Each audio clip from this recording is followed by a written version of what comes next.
एक ही गलती मैं बार बार करता हूँ। पीवाईक्यू हूँ, पीवाईक्यू से प्यार करता हूँ। Hello everyone, welcome to Reverse UPSC. So we are continuing our series of Indian modern history.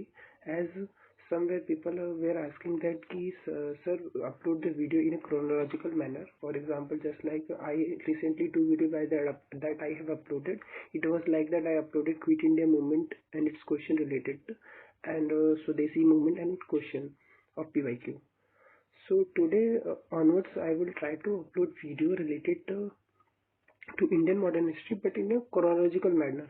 Just like today, this is a video which I will start from 1885 to 1905. So this is the video which will be mostly PYQ, which is related to 1885 to 1905. But before this, Swadeshi movement, partition of Bengal. So the question today we'll discuss is mostly related to the involvement of a Congress and this famous leader of that time. So basically, if you're studying the spectrum, chapter 11, so there is a topic that is formation of Indian National Congress and moderate phase. So today mostly the question will be that I will discuss, or the PYQ that I have asked. So I have taken PYQ, which is mostly related to Indian National Congress, formation of INC, and moderate phase.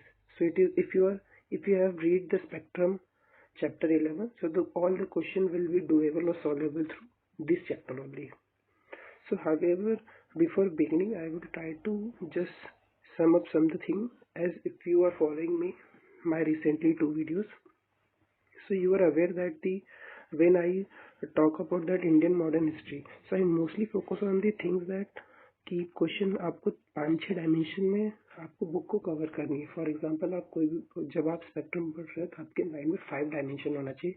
The thing कि मैं dimension की बात क्यों कर रहा हूँ, क्योंकि अगर मैंने फर्स्ट वीडियो में वो बात की है कि question will be doable through dimension, if search for dimension.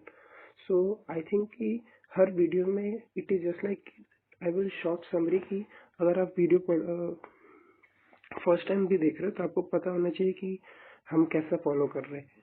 तो अगर आप मॉडर्न हिस्ट्री पढ़ रहे हो तो आपको डेट इवेंट देखने की कौन से event, big event, small event हुए हैं जो क्रोनोलॉजिकल मैनर में, तो आपको डेट्स थोड़े बहुत पता होंगे. जैसे स्वदेशी मूवमेंट का पूछा, और भी कुछ क्विट इंडिया मूवमेंट का डेट पूछ लिया, मे बी कभी पार्टीशन ऑफ बंगाल का पूछ सकता है.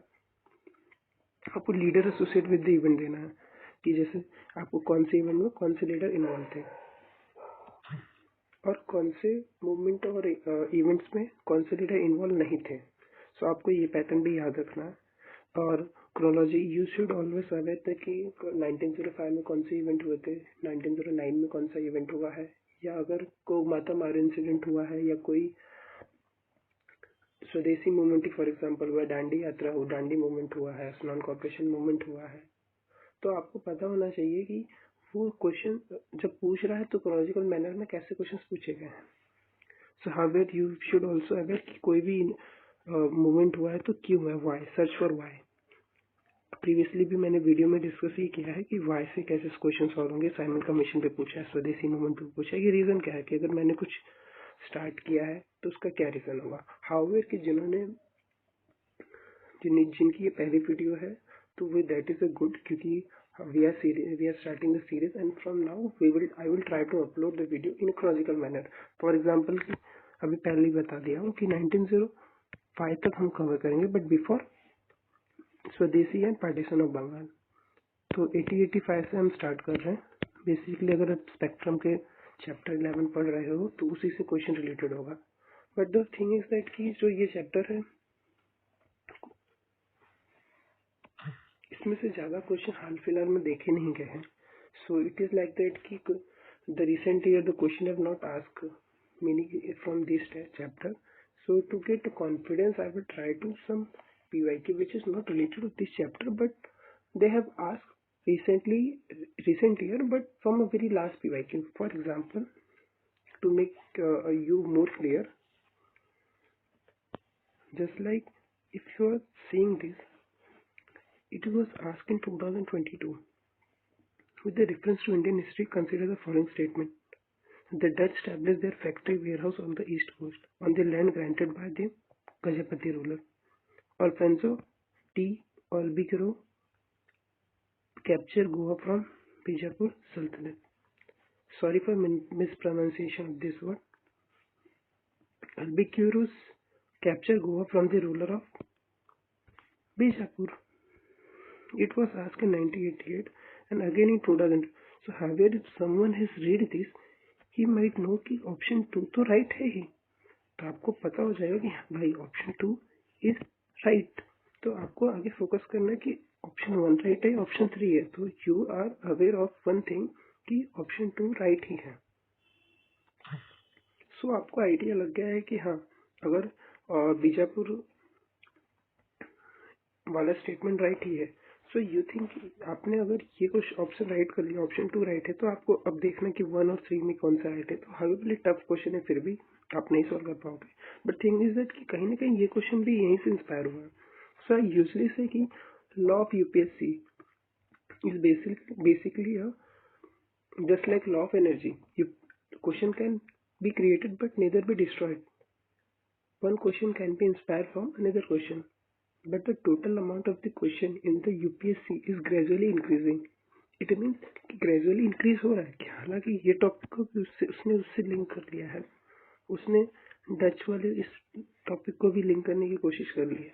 But the thing is that कि कहीं ना कहीं एक क्वेश्चन दूसरे क्वेश्चन से थोड़ा बहुत तो इंस्पायर हो ही रहा है. Same we take another question.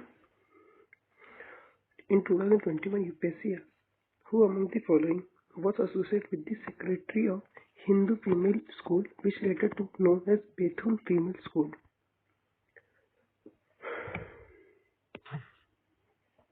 So basically the question is asking who was related to the Bethune Female School.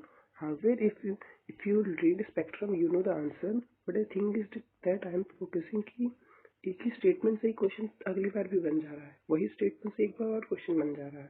तो आप स्पेक्ट्रम तो पढ़ोगे, बट कौन सी लाइन पे कहाँ फोकस करनी है वो शायद आपको 15 या 20 रीडिंग बाद समझ आए. बट अगर आप पीवाईक्यू को एक बार समझ लिए, एक बार उसको आप रीड कर ले रहे हो, एक बार मेरे साथ गो थ्रू कर ले रहे हो, so might be when you come to again to that chapter spectrum, you might highlight only important points there. ये नहीं कि 15 बार लाल मार्कर, पीला मार्कर, हरा मार्कर, सारा मार्कर लगा दिए, 15 बार रीड कर लिए, लेकिन फिर भी आपके क्वेश्चन नहीं बनेंगे क्योंकि आपने फोकस ही नहीं किया. UPSC is focusing on Bethune female school. However this question is again inspired from 2005 of UPSC paper only. So you see, Ishwar Chandra Vidyasagar founded the Bethune school. So ये क्वेश्चन ही ये चीज बता दे रहा है कि ईश्वर चंद्र विद्यासागर ने फाउंड किया है बेथुन स्कूल. तो ये चीज आपको तो समझना है कि देखो भाई, ये चीज थी Ishwar Chandra Vidyasagar, he founded Bethune school. Same who founded this. So UPSC का नेचर है कि पहले वो स्टेटमेंट देगा, 4 ऑप्शन देगा, मतलब इसमें से कौन है. फिर अगली बार बोल देगा कि इन्होंने क्या काम किया. मतलब इट वॉज जस्ट लाइक कि पहले ईश्वर चंद्र विद्यासागर का स्टेटमेंट दिया है, तो आपको लगे हाँ भाई आप स्टेटमेंट पढ़े ना, reading the statement you should aware कि आपने इससे नॉलेज लिया, आपने उससे ये नॉलेज लिया है. But the thing is that कि आपको वो स्टेटमेंट से भी आपको नॉलेज मिल रही है कि हाँ भाई ईश्वर चंद्र विद्यासागर ने बेथुन स्कूल फॉर्म किया था. हालांकि कि देखो यही क्वेश्चन है कि Bankim Chandra Chattopadhyay was the first graduate to the Calcutta university. तो आपको पता होना चाहिए कौन था उस समय फर्स्ट. अगर ये नहीं थे तो कौन था. ठीक है.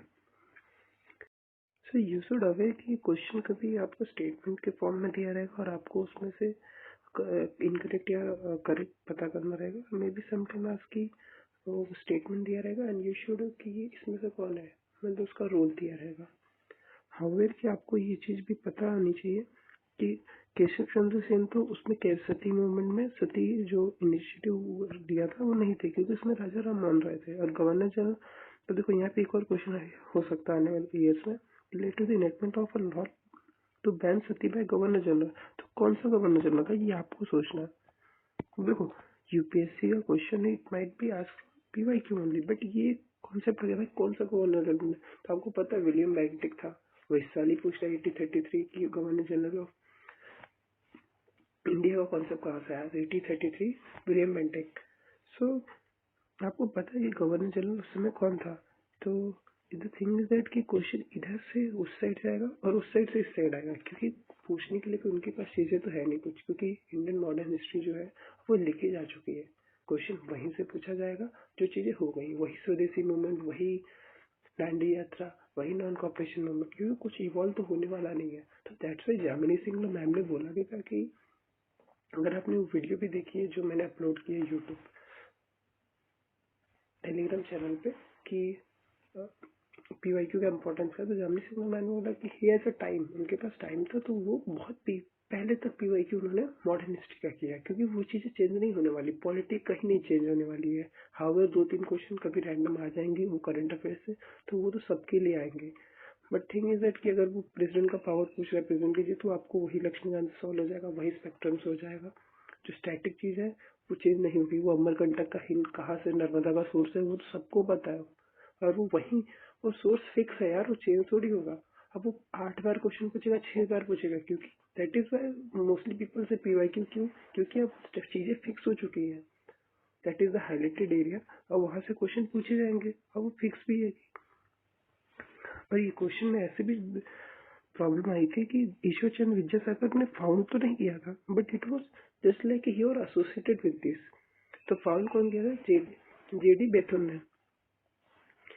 बट इस क्वेश्चन की लैक ऑफ एक्यूरेसी ऐसे कहते हैं कि अगर आपने ऑप्शन 3 को काटा तो 3 तो चला गया, अब बच रहा इन दोनों, और आपको पता है कि 2 तो राइट है, क्योंकि बंकिम चंद्र चट्टोपाध्याय वो तो फर्स्ट ग्रेजुएट, तो 2 तो राइट है, बट 2 सिंगल तो जा नहीं रहा है, तो आपको 1-2 के साथ यहाँ पर लैक ऑफ एक्यूरेसी के साथ ये क्वेश्चन हो गया कि क्वेश्चन में थोड़ी सी एक्यूरेसी थी, लैक ऑफ एक्यूरेसी थी, तो आपने क्वेश्चन को कर लिया। हालांकि ये he was associate with the Bethune school, but ठीक है, फाउंडेड का भी उसने थोड़ा सा, क्योंकि ऑप्शन का अरेंजमेंट इतना सही नहीं था, तो हो गया। सो इट वाज लाइक दैट कि हिस्ट्री के क्वेश्चंस जो ऐसे हैं कि वो बहुत पुराने क्वेश्चंस भी उठा के पूछ लेता है कई बार, और कई बार है कि वो लेटेस्ट में घूम रहा है, इधर इर्द गिर्द घुमाया जा रहा है question. So thing is that कि आपको बहुत पीछे नहीं जाना है, मैं भी मना ही कह रहा हूँ, बट कि ऐसा है कि आपको अगर आप मे बी आप कोई बुक ले रहे हो पीवाईक्यू की है आपके पास, तो 200-250 क्वेश्चन है, 250-230 क्वेश्चन है। अगर मैं 30 साल में कह रहा हूँ, मे बी 30 या 25 ईयर, तो आप उसमें ज़्यादा से ज़्यादा आपने इफ यू डू, आप अगर 2 मॉक टेस्ट लगा रहे हो 100 क्वेश्चन के, तो इससे अच्छा आप 200 क्वेश्चन, 250 क्वेश्चन आपने 3-4 घंटे में सॉल्व कर लिया। और आप अगर टॉपिक वाइज कर रहे हो तो आपको ज़्यादा टफ भी नहीं जाएगा, आपको हर तीसरी लाइन पीवाईक्यू का आपको स्पेक्ट्रम मिलेगा, और हर स्पेक्ट्रम की लाइन आपको पीवाईक्यू में मिलेगा, क्योंकि अल्टीमेटली पीवाईक्यू स्पेक्ट्रम भी तो बाद में लिखी गई है। अब वो ऐसा तो है नहीं कि स्पेक्ट्रम से क्वेश्चन क्यों हो रहे हैं, क्योंकि स्पेक्ट्रम ने भी इर्द गिर्द पीवाईक्यू के इर्द गिर्द ही नोट्स बना के फॉर्म में दे दिया है। जस्ट लाइक कि अगर कल को कोई दूसरी बुक आ जाए और बोले कि भाई हमारे यहाँ से सॉल्व हो रहा है कि, तो वो भी क्या होगा, उसमें भी जस्ट लाइक पीवाईक्यू के इर्द गिर्द उसके एरिया पे नोट्स बना के उन्होंने डाल दिया। हियर अगेन अदर क्वेश्चन, हालांकि आप ज़्यादा पीछे पीवाईक्यू मत जाना, बट ये कि अगर आपके पास टाइम है और आपने स्पेक्ट्रम 2-3 बार 4 बार पढ़ चुकी है और आपको टेस्ट लगाने हैं, तो टेस्ट लगा लो, अल्टीमेट कोई भी टेस्ट जो आपको बेटर पड़े। बट थिंग है कि आपने टेस्ट लगा दो, उसके पहले यार 250 MCQ है, 200 MCQ है, कितना टाइम लगेगा? 4 घंटे बैठ जाओ, कभी 100-100, 50-50 कर दिया, कितना टाइम लगेगा? आपको मोस्टली चीज पता तो है ही। तो देखो एक क्वेश्चन और है, उन्होंने पूछा कि the first women president of Indian National Congress was Sarojini Naidu. The first Muslim president of Indian National Congress was Badruddin Tayyib. So it is like that कि देखो 1986 में फिर क्वेश्चन पूछा था अनी बेसेंट पे, she was the president of Indian National Congress. So आपको पता होना चाहिए कि भाई हाँ, अगर मैंने ये क्वेश्चन किया तो मुझे पता है कि एनी बेसेंट थी, तो कौन सी ईयर में थी कि मुझे पता होना चाहिए कब बनी थी Annie Besant Indian National Congress का प्रेसिडेंट। और उसके साथ पता होने के साथ ये तक आपको पता होना चाहिए कि वो थी तो फर्स्ट लेडी थी, तो वो फर्स्ट वुमेन थी जो इंडियन नेशनल कांग्रेस का प्रेसिडेंट बनी। तो आपको अगर ये चीज यहाँ से मालूम पड़ेगी कि फर्स्ट ये थी, तो जब इन्होंने यहाँ पूछा फर्स्ट वुमेन प्रेसिडेंट, तो आपका ये नॉलेज के बेस से ये हो जाएगा। और आपने अगर ये चीज यहाँ पे पढ़ी तो आपके दिमाग में आएगा यार कि फर्स्ट मुस्लिम कौन था, फर्स्ट क्रिश्चियन कौन था। अब देखो फर्स्ट मुस्लिम कौन था, ये was Badruddin Tyab ji. Badruddin Tyab ji.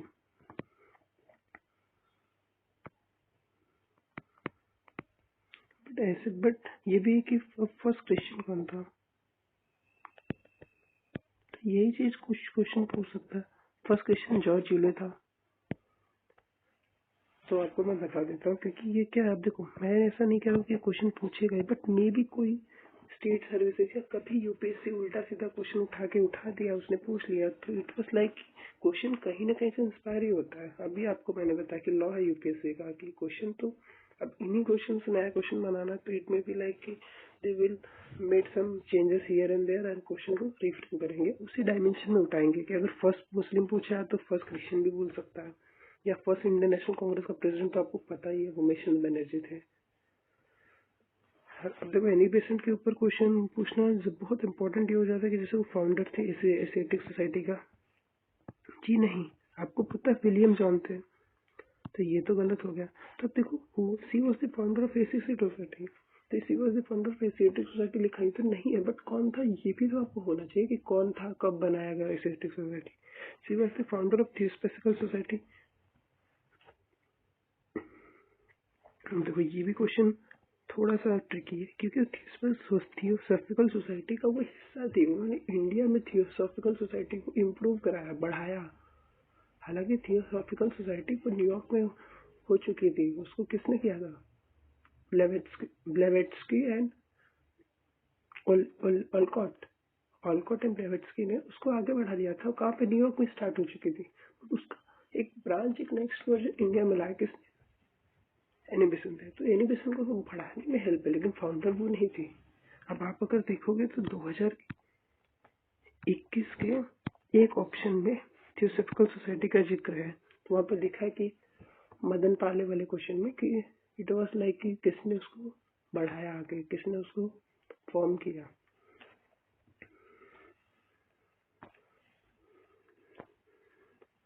So it I am saying कि ज़्यादा पीछे नहीं जाना है, बट इट इज़ की वेरी वेरी बहुत यहाँ से बेसिक क्वेश्चंस पूछे गए हैं अब तक। सो आई एम जस्ट डिस्कसिंग, क्योंकि एक आई वांट की ये क्रोनोलॉजी मेंटेन रहे। पहले यहाँ से क्वेश्चन जो पूछे गए बहुत पुराने हैं तो क्या हुआ, but may be you should aware, और ये बहुत बेसिक क्वेश्चन है, स्पेक्ट्रम की हर लाइन में ही लिखा है। जस्ट लाइक कि गोकुलदास तेजपाल संस्कृत पाठशाला वॉज द प्लेस वेयर, भाई गोकुलदास तेजपाल संस्कृत पाठशाला में ही तो इंटरनेशनल कांग्रेस बना है, फर्स्ट सेशन वहीं हुआ था। और कब हुआ था फर्स्ट सेशन, 8085 में। First session of Indian National Congress कब हुआ, 8085 में। नेक्स्ट वर्जन ऑफ क्वेश्चन, नहीं 8085 में बना, ठीक है। अब देखो, अब अगर बना तो कहाँ बना, तो देखो वही पूछ लिया कि बॉम्बे में हुआ। फिर उन्होंने पूछ लिया 2008 में कि जो first session Indian National Congress का हुआ वो बॉम्बे में ही बना, ठीक है, सही बात। अब भाई मैं पूछ लूंगा कि जो फाउंडेड हुआ इंडियन नेशनल कांग्रेस वो किसकी मदद से हुआ, तो देखो वही Indian National Congress was founded by 1885, लेकिन किसकी मदद से, एओयू सिविल सर्वेंट थी। तो देखो क्वेश्चन वही है कि भाई कौन था इंडियन नेशनल कांग्रेस का फॉर्मेशन किसने किया, एओयू। कहाँ किया, 85 में बॉम्बे में किया। उसमें फर्स्ट सेशन में फर्स्ट प्रेसिडेंट मतलब जो कौन बना था, तो वो उमेश चंद्र बनर्जी को बनाया गया था। कहाँ हुआ था, गोकुलदास तेजपाल संस्कृत पाठशाला में हुआ था। तो इट वाज जस्ट लाइक कि एक ही क्वेश्चन में देखो पूरा कितनी बार रिपीट कर रहा है। हालांकि ये क्वेश्चन अब मे भी ना पूछे, but you never know UPSC कब वो कौन सा क्वेश्चन उठा ले। देखो it was in 2004 the question has the first session of Indian National Congress held in Calcutta. जी नहीं यार, अभी तो ऊपर से ही पढ़ के आ रहे हैं कि बॉम्बे है, बॉम्बे है, बॉम्बे है, बॉम्बे है, तो ये तो रॉन्ग हो गया। अब देखो the second session of the Indian National Congress was held under the presidency of दादा भाई नौरोजी। तो आपको ये पता होना चाहिए कि पहले तो मिशन थे, तो यहाँ से आपको ये भी सीखना है कि फर्स्ट कौन था, सेकंड कौन था, ठीक है। तो थोड़ी एक्चुअली वो ये भी बहुत टफ हो जाता है कि फर्स्ट कौन सेकंड कौन, बट ठीक है, पहला वो मिशन बनर्जी आपको पता है, सेकंड दादा भाई नौरोजी आपको पता है, तो आपको पता होना चाहिए सेकंड कौन था, थर्ड कौन था। हालांकि इतना ज़्यादा नहीं करना, बस फर्स्ट सेकंड याद है और आपको पता है क्वेश्चन कौन था, जॉर्ज यूलो, मैंने बता दिया. So both the Indian National Congress and Muslim League held a session at Lucknow 1916 and concluded Lucknow Pass. ठीक है, सही है.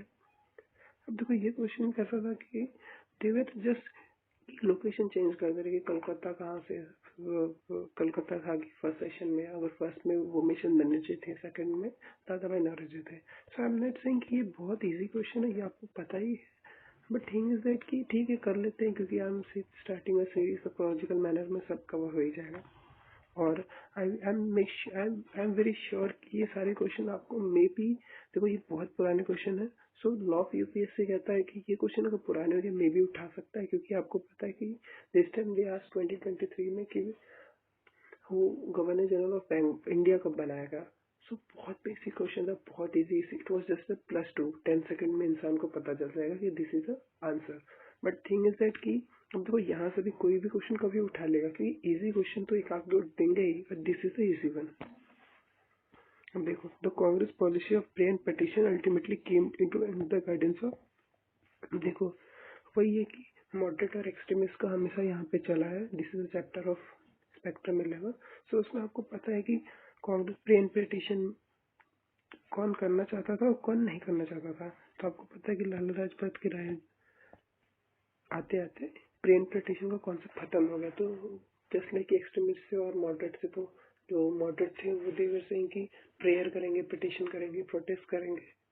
बट दो जब एक्सट्रीमिस्ट का पॉइंट आया, जब एक्सट्रीमिस्ट का टाइम आया, तो they were just like political militancy करेंगे. उनका कहना था कि हम ज्यादा टाइम प्रोटेस्ट, प्रेयर और पिटीशन नहीं डाल सकते, हम डायरेक्ट.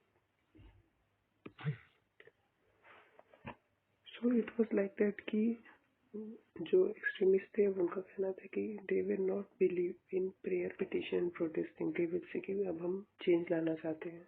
सो लाला लाजपत राय उसके एक्सट्रीमिस्ट साइड में थे और मॉडरेट साइड, और अरविंदो घोष वगैरह और बाकी डी बच्चा वगैरह थे, दादा भाई नौरोजी, फिरोज मेहता और भी बहुत सारे लीडर थे. सो यहाँ से आप मे भी आप थोड़ा सा ऐसा पढ़ लो कि एक्सट्रीमिस्ट के अंदर कौन कौन लीडर आते थे, कौन एक्सट्रीमिस्ट थे और कौन मॉडरेट थे. तो सम लीडर्स आपको थोड़े अवेयर होना चाहिए. ठीक है, अब आ जाते हैं अगले क्वेश्चन देखते हैं. Who among the following leader did not believe in train theory of दादा भाई नौरोजी. ठीक है, इसमें से दादा भाई नौरोजी में से कौन बिलीव नहीं करता था. तो आपको पता है कि देखो तिलक होंगे, रनाडे, एमजी रनाडे हैं, आरसी दत्त है, रमेशन दत्त, तो ये भी एक मॉडरेट ही थे. तो ये जितने लोग भी थे सब लोग ड्रीम थ्योरी पे बिलीव करते थे. और इसमें कौन नहीं करता था, सिर सैयद अहमद खान. तो आपको पता होगा कि सिर सैयद अहमद खान और राजा शिव प्रसाद सिंह ऑफ बनारस, इन्होंने मिलके यूनाइटेड इंडियन पेट्रियोटिक एसोसिएशन बनाई थी. तो जैसे it was just a British की पॉलिसी थी कि वो डिवाइड करना चाहते थे. सो इट वाज जस्ट लाइक कि अगर जब कांग्रेस ने कुछ बना दिया तो कांग्रेस का फॉर्मेशन हो गया, ये हमने स्टार्ट करा दिया. तो फिर दे स्टार्टेड कि अब हमें ये चाहिए कि अब हमें कोई अपोजिशन भी चाहिए. So they just like they wanted it कि सर सैयद अहमद खान को उन्होंने उसके खिलाफ अलग मतलब यूनाइटेड इंडियन पेट्रियोटिज्म बना दिया. तो उसमें जो राजा थे बनारस के, राजा शिव प्रसाद सिंह, सो ये भी उसके साथ मिलके उन्होंने भी दूसरी मतलब बना के अपोज करने के लिए स्टार्ट कर दिया. सो मेरे अब देखो सिंपल सा क्वेश्चन है, 2015 में रिपीट कर लिया. However you never know UPSC कब क्या कर दे कि which of the following economic critic of colonialism in India. इसमें से कौन क्रिटिक था. तब यहाँ पे आप समझ जाओ कि आरसी दत्त थे भाई. अभी तो आपने बोला कि इसमें कौन नहीं था, तो तिलक रनाडे थे और ये नहीं था. तो आपको यहाँ पे आपको जानना था कि इकोनॉमिक क्रिटिक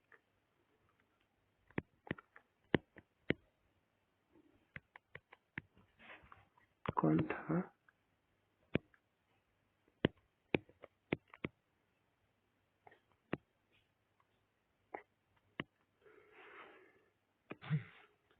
कौन नहीं था. सो इट वॉज लाइक कि यूपीएससी कभी भी कोई क्वेश्चन कभी भी रिपीट कर सकता है. इट कभी भी इंस्पायर हो जाता है कोई भी किसी के भी क्वेश्चन से पीवाईक्यू के. सो उन्होंने 15 में पूछ भी लिया कि भाई कौन इकोनॉमिक क्रिटिक या ड्रीम थ्योरी को सपोर्ट करता था, कौन बिलीव करता था, कौन नहीं करता था। तो आपने अगर इस क्वेश्चन से कौन करता था कौन नहीं करता था अगर आपको समझ आ गई थी बात, सो कि आप आसानी से एक छोटा सा चार्ट बना लेते कौन इकोनॉमिक क्रिटिक के साथ था कौन नहीं था, कौन ड्रीम थ्योरी के साथ था कौन नहीं था, एक ही चीज है वैसे।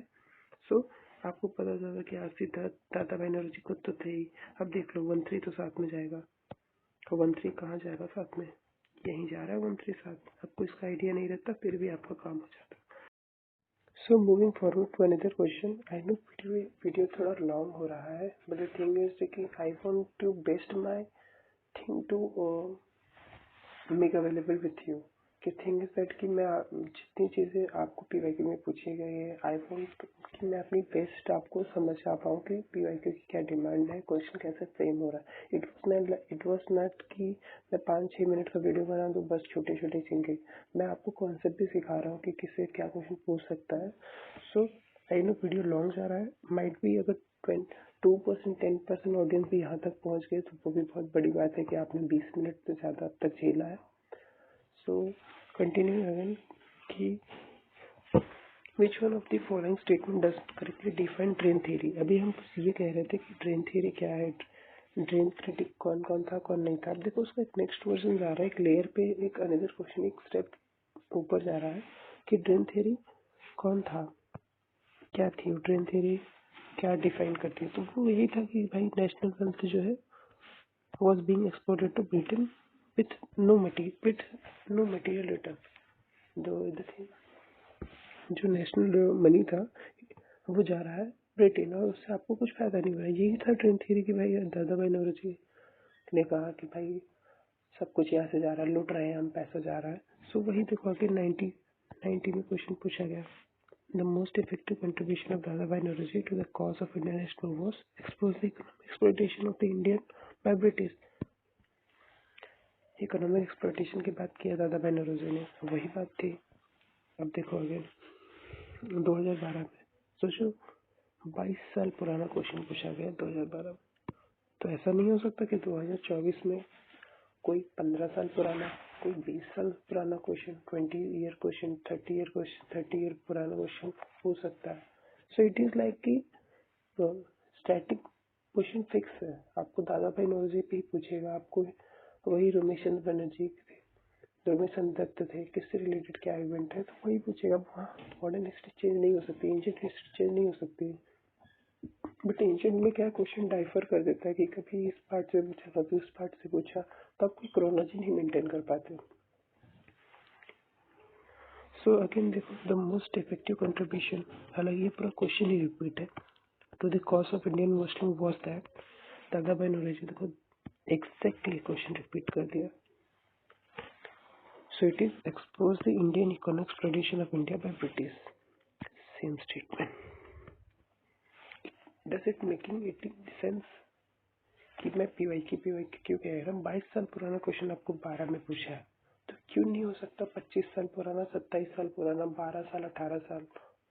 हालांकि पीवाईक्यू आप कभी भी बैठ के 4 घंटे में, 5 घंटे में बैठ के, हालांकि 2 घंटा आज बैठ गए, 2 घंटा कल बैठ गए, तो आप 2 आवर्स 3 आवर्स में आसानी से 250 MCQ मार सकते हो, बहुत टाइम नहीं लगता है।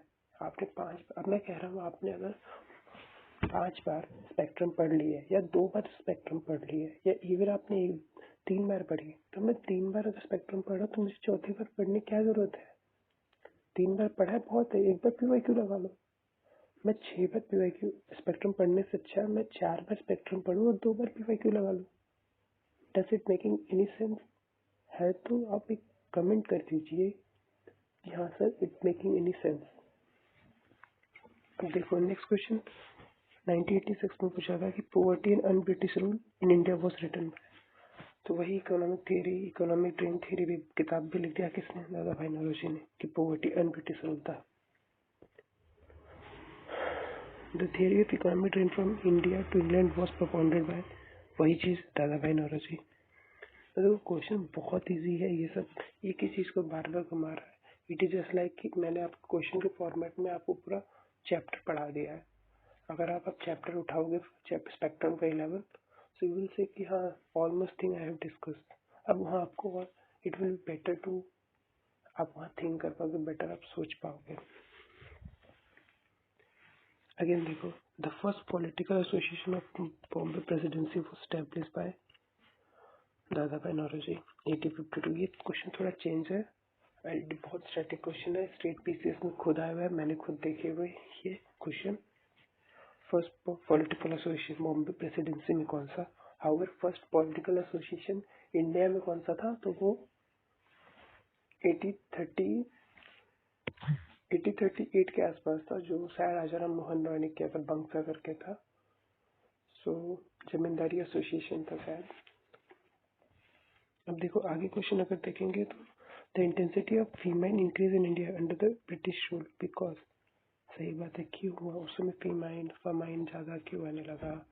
एक ही चीज़ कहता है, the drain theory from India was uncontrol, भाई लूटते जा रहे थे पैसा, यहाँ से लेके ही जा रहे थे, ड्रेन थियरी थी।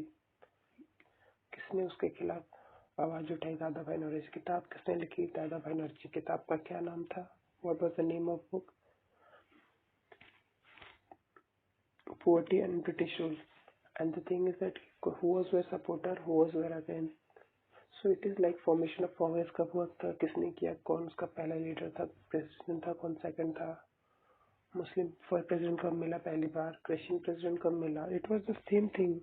चैप्टर छोटा सा है, I am trying to cover in a chronological manner, and I will make sure that you got most of the content there itself only. सब देखो 2011 क्वेश्चन पूछ लिया, it was कि with the reference to period of colonial rule in India, home charges from the important part of train of wealth from India. What does it mean? Home charges का मतलब क्या होता है भाई साहब, जो आप कह रहे हैं कि भाई home charges,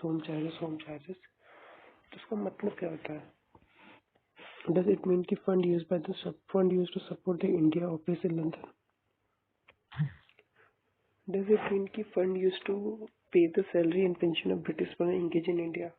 Fund used for waging a war outside India by the British.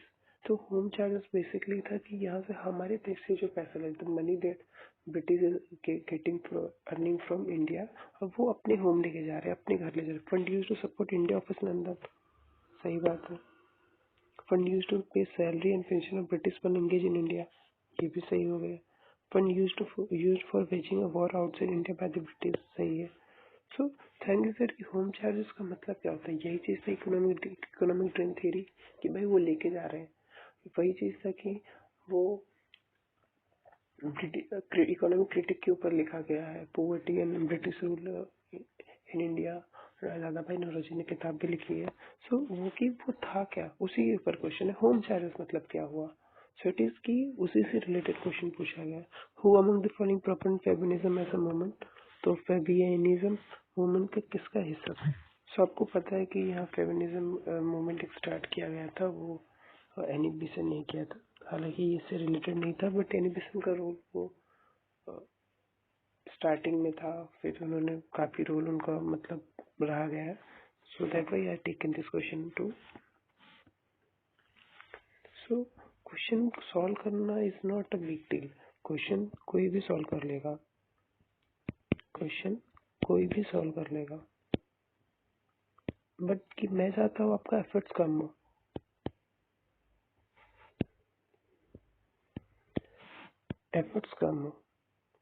Thing is that कि देखो सिंपल सी बात है कि किसी ने स्पेक्ट्रम को 15 बार पढ़ा है, अब वो क्वेश्चन सॉल्व कर ले जा रहा है। कोई होगा जो स्पेक्ट्रम 4 बार पढ़ेगा और 2 बार पीवाईक्यू करेगा।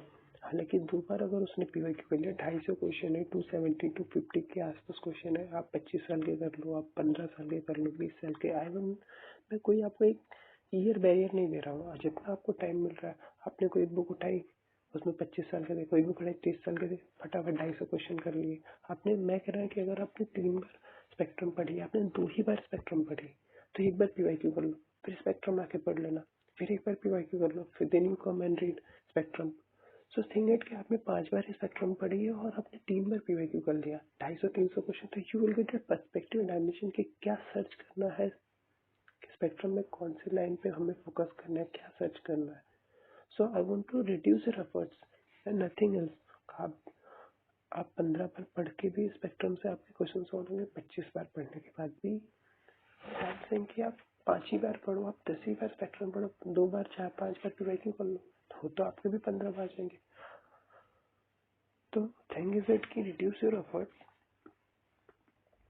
अब आप वीडियो को अच्छे से देखो। हाउ है कि बहुत सारे चीज़ों को मैंने कई बार बोले हैं, इनडायरेक्टली एक शॉर्ट समरी भी जैसा ये वीडियो है, but it just like going through PYQ. The chapter is very small and question is coming very negligible from this area, this topic in the recent year. But I have already discussed कि you never know UPSC कब कौन सा question उठ जाए। Just like यूकोनॉमिक critic की बात होगी कि क्वेश्चन को कब उठाया, आपको नहीं समझ में आएगा कि भाई कौन किसके साथ था। आपने 96 के क्वेश्चन को, हालांकि कितने साल हो गए, 19 ईयर, आपको 19 साल पुराना क्वेश्चन उठा रहे हो। आप 22 साल पुराना क्वेश्चन उठा ले रहे हो। देखो ये 86 का क्वेश्चन था, उसी पर्सपेक्टिव आप 22 साल पुराना क्वेश्चन उठा रहे हो, आप 16 साल पुराना क्वेश्चन उठा ले रहे हो। So the thing is that modern history में आपके टॉपिक जो है, आपके चैप्टर जो है वो फिक्स है, वहाँ से आप बढ़ने वाले नहीं है, क्योंकि मॉडर्न दस you are getting any sense from this what I am saying. Simple सी बात है, आप वीडियो अच्छे से देखिए। आई थिंक वीडियो बहुत लंबी हो चुकी है, so you might get while आप खाना खाते समय, while your dinner lunch any time when you get free, सोने से पहले यू वॉच द वीडियो, और आप एक डायमेंशन, एक पर्सपेक्टिव लेके बैठो कि हाँ द थिंग इज दैट कि मुझे ऐसे ऐसे टॉपिक को कवर करना है। वो टाइम से कि 5 बार स्पेक्ट्रम करो और 3 बार पीवाईक्यू कर लो, 4 ही बार स्पेक्ट्रम पढ़ो और 4 बार पीवाईक्यू कर लो, 3 बार पीवाईक्यू कर लो, 250 250 to 30 क्वेश्चन सॉल्व कर लो, और अब you will get a perspective. ये कौन सी एक ही लाइन को तो घुमा दे रहा है, आपको स्पेक्ट्रम पढ़ने में भी आसान लगेगा। एंड थिंग इज दैट कि I have started this thing कि I will do the video in a chronological manner.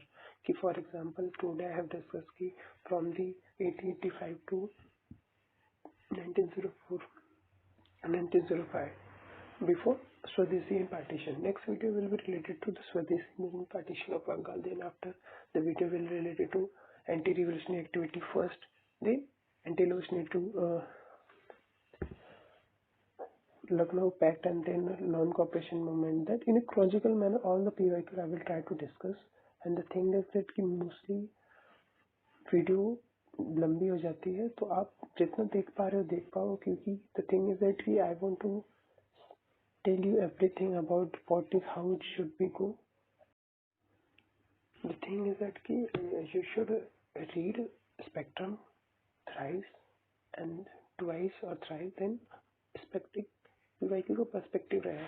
और कोई, हालांकि the question I have taken is most बहुत पुराने क्वेश्चन थे, बट थिंग इज दैट कि द क्वेश्चन जो आपको पूछे गए हैं पहले भी, वो थोड़े क्वेश्चन इस टॉपिक से पुराने भी पूछ जाते हैं economic, but may you never know UPSC कब क्वेश्चन कौन सा पूछते हैं। So that's why I am concluding here, and I will try to upload video in a chronological manner only from now. I started 1885, then after again the next video will be Swadeshi movement and then partition of Bengal, and then this in a chronological manner till independence of India. So thank you everyone. Your regards, Reverse GPSC.